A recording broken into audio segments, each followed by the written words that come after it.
本影片將會向你示範如何喺 MyID 應用程式設定數碼身份。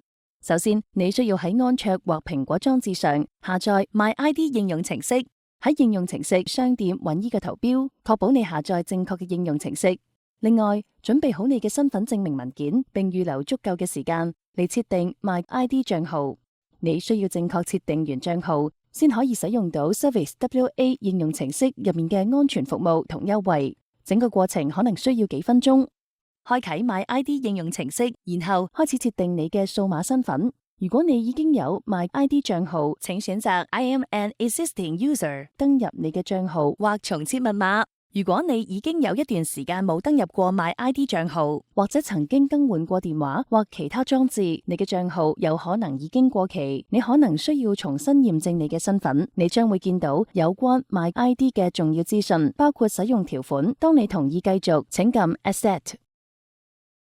之後，請輸入你嘅個人電子郵箱，並且謹記千祈唔好使用你嘅工作郵箱或共用郵箱，因為我哋會發送驗證碼到你嘅電子郵箱。你需要使用驗證碼嚟驗證你本人。你亦可以選擇使用裝置嘅安全功能，例如指紋掃描或 Face ID 嚟保護你嘅登入資料。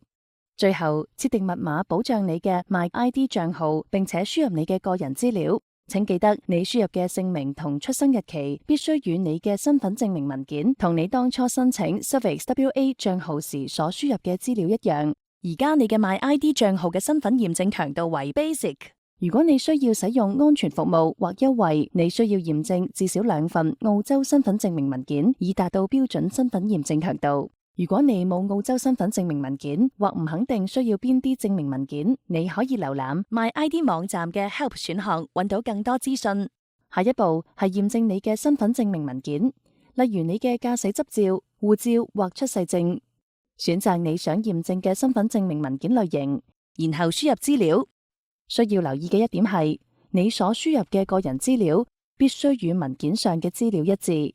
你只可以喺應用程式內驗證其中一份其他身份證明文件類型後，先可以新增你嘅醫療保健卡。當你已經喺 MyID 賬號驗證咗2份或以上嘅身份證明文件後，你會見到你嘅身份驗證強度顯示為 Standard 或 Strong。而家你已經成功設定你嘅數碼身份，可以登入 Surface WA 應用程式。